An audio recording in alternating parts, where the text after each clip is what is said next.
Good morning students, ketemu lagi dengan Miss Ervin. Kali ini kita akan membahas tentang fotosintesis oksigen dan karbon dioksida. Apa sih fotosintesis itu? Fotosintesis adalah proses pembuatan makanan oleh tumbuhan hijau melalui suatu proses biokimia pada klorofil, yaitu zat hijau daun, dengan bantuan sinar matahari.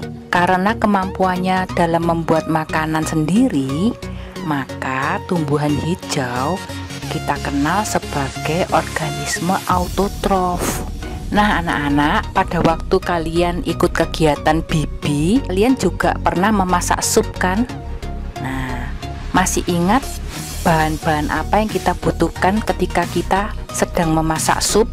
Kalian pasti membutuhkan air, kemudian beberapa sayuran seperti wortel, buncis, seledri, dan juga sosis sebagai nutrisinya. Kalian juga butuh kompor gas, ada juga gas LPG-nya, jangan lupa, sebagai bahan bakar. Kemudian api sebagai sumber energi untuk proses mematangkan sup itu sendiri. Proses yang kita lakukan dalam membuat sup kira-kira kurang lebih sama dengan proses yang dilakukan oleh tanaman dalam membuat makanannya. Proses fotosintesis ternyata juga membutuhkan bahan-bahan seperti kita ketika membuat sup. Tanaman membutuhkan air juga, ya, dari dalam tanah. Kemudian mineral juga dari dalam tanah sebagai nutrisinya. Lalu klorofil sebagai alat untuk mengolah sari-sari makanan itu. Jangan lupa gas CO2 sebagai bahan bakarnya dan cahaya matahari sebagai sumber energinya. Nah anak-anak, sekarang kita mulai membandingkan ya yang kita butuhkan untuk membuat sup dan bahan untuk melakukan proses fotosintesis. Untuk membuat sup kita butuh air. Sama, fotosintesis kita juga membutuhkan air. Untuk membuat sup kita membutuhkan sayuran sebagai nutrisi. Tanaman juga membutuhkan mineral dari dalam tanah untuk nutrisinya. Dalam membuat sup kita butuh alat yang namanya kompor gas. Sedangkan untuk proses fotosintesis tanaman juga membutuhkan klorofil sebagai alat untuk mengolah atau sebagai mesinnya.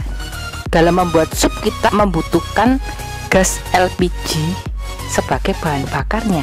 Sedangkan dalam pembuatan makanan bagi tanaman dibutuhkan gas CO2 atau karbon dioksida sebagai bahan bakarnya. Untuk membuat sup kita butuh api sebagai sumber energi. Sedangkan untuk fotosintesis dibutuhkan cahaya matahari sebagai sumber energinya. Lalu bagaimana ya proses terjadinya fotosintesis? Nah, mula-mula nutrisi dan mineral yang terlarut di dalam tanah oleh air itu diserap oleh akar menuju ke daun melalui pembuluh kayu yang kita sebut sebagai xilem. Jadi anak-anak, pembuluh kayu itu semacam jalanan atau jalur atau jalan tol yang membawa nutrisi dan mineral dari tanah menuju ke daun. Sesampai di daun, apa yang terjadi? Di daun terdapat kloroplas yang berisi butiran-butiran klorofil atau zat hijau daun. Kloroplas ini akan mengolah larutan nutrisi dan mineral dari dalam tanah tadi dengan bantuan cahaya matahari dan gas karbon dioksida atau CO2 menjadi apa anak-anak? Yang pertama menjadi gas oksigen yang dilepaskan melalui stomata atau mulut daun ke udara, yang kita pergunakan sebagai gas yang sangat penting untuk proses pernafasan. Dan yang satunya lagi sebagai glukosa yang merupakan makanan yang diedarkan ke seluruh bagian tubuh dari tumbuhan melalui pembuluh tapis atau floem. Jadi pembuluh tapis ini adalah saluran atau jalan tol yang membawa glukosa atau makanan yang dihasilkan dari proses fotosintesis tadi ke seluruh bagian tumbuhan yang membutuhkan. Lalu mengapa juga ya kita sering mendengar kalau tumbuhan itu disebut sebagai penampungan gas karbon dioksida? Jawabannya karena gas karbon dioksida atau CO2 yang diserap oleh tumbuhan tadi akan tersimpan dalam tumbuhan tersebut dan nantinya akan terlepas ke udara jika tumbuhan tersebut mengalami pembusukan yang kita sebut dengan terurai, ataupun jika tumbuhan ini terbakar. Nah, kemudian timbul pertanyaan lagi, mengapa seringkali dikatakan bahwa kelebihan gas karbon dioksida membawa dampak buruk bagi bumi kita? Ternyata gas karbon dioksida ini bersifat menghalangi keluarnya radiasi panas matahari dari permukaan bumi keluar angkasa, anak-anak. Jadi cahaya matahari yang masuk terhalang oleh gas karbon dioksida sehingga tidak bisa keluar lagi. Akibatnya apa, anak-anak? Akibatnya panas matahari yang harusnya keluar, dia memantul kembali ke bumi. Sebagaimana kalian bercermin di kaca, bayangan wajah kalian yang cakep-cakep itu akan terpantul dari kaca itu sehingga kalian melihat dengan jelas bayangan kalian. Sama seperti dengan panas matahari yang masuk ke bumi, terpantul lagi ke dalam bumi. Akibatnya apa? Suhu di bumi menjadi meningkat, yang kita sebut dengan pemanasan global. Sebenarnya apa sih manfaat gas karbon dioksida itu? Emangnya gas karbon dioksida itu bermanfaat? Oh, ternyata bermanfaat loh, anak-anak. Gas karbon dioksida itu menjaga kehangatan suhu bumi jika jumlahnya tidak berlebihan dan seimbang dengan kemampuan tumbuhan untuk menyerapnya. Jika jumlah gas karbon dioksida berlebihan dan tumbuhan tidak mampu lagi menyerapnya, maka akan timbul efek rumah kaca tadi. Itulah sebabnya kita juga sangat tergantung dengan tumbuhan.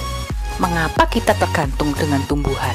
Karena tumbuhan itu ternyata juga memiliki batas kemampuan dalam menyerap gas karbon dioksida. Kemampuan tersebut tergantung dari jenis tanamannya, umur dari tumbuhan tersebut, dan juga ukuran bagi tumbuhan. Tentunya semakin besar ukuran dari tumbuhan, maka kemampuannya dalam menyerap gas karbon dioksida juga lebih besar atau lebih baik. Kira-kira tumbuhan apa yang memiliki kemampuan menyerap gas karbon dioksida lebih baik dibandingkan dengan yang lain? Ada tanaman yang namanya pohon trembesi. Pohon trembesi ini banyak ditanam di pinggir-pinggir jalan, anak-anak. Ada juga pohon matoa. Kalau kalian pernah makan buah matoa, tanaman matoa ini tanaman endemik dari Papua. Jadi dia khas dari Papua. Buahnya enak. Kalian kalau sudah pernah mencoba ya, manis. Ada juga pohon jati. Nah, pohon jati juga memiliki kemampuan menyerap gas CO2 lebih baik karena daun-daunnya lebar. Ada juga namanya pohon nangka. Keempat pohon ini memiliki kemampuan yang sangat baik dalam menyerap gas CO2. Nah, anak-anak, kita sudah belajar tentang proses fotosintesis. Nah, dalam mempelajari proses fotosintesis, kita mengenal yang namanya gas oksigen maupun gas karbon dioksida. Tapi, apakah kalian tahu apa yang dimaksud dengan gas oksigen itu?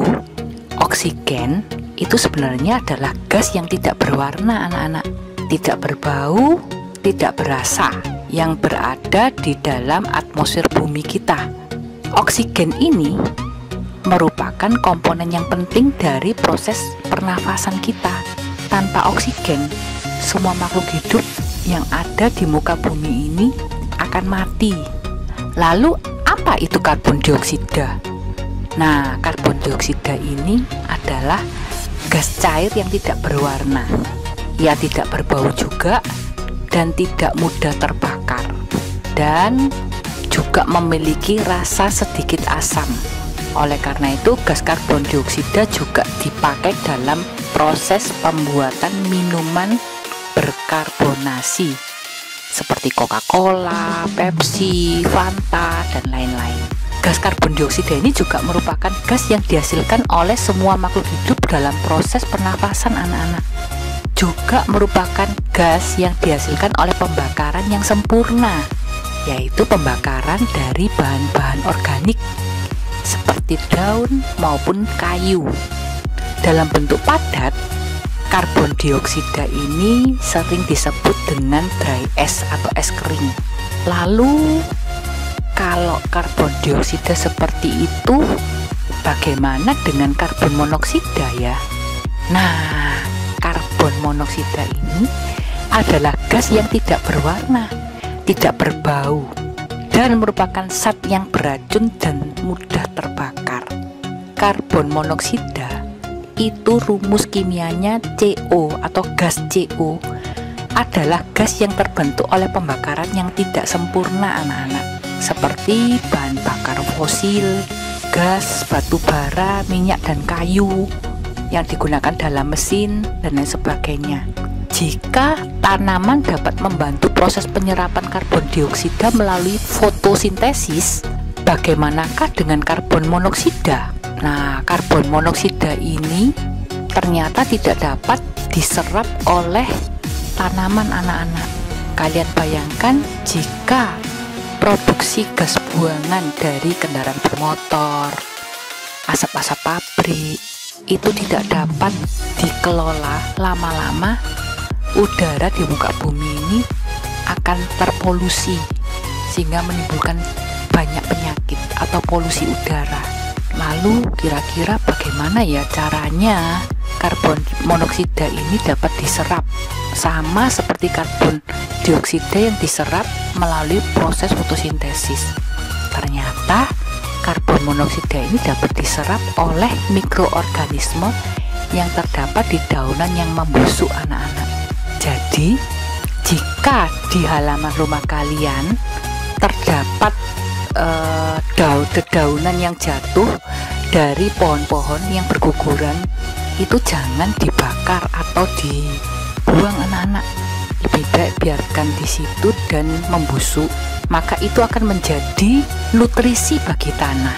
Selain menjadi nutrisi, dedaunan yang membusuk tersebut terdapat mikroorganisme yang mana mikroorganisme ini akan membantu penyerapan karbon monoksida sehingga udara yang dihasilkan akan lebih sehat.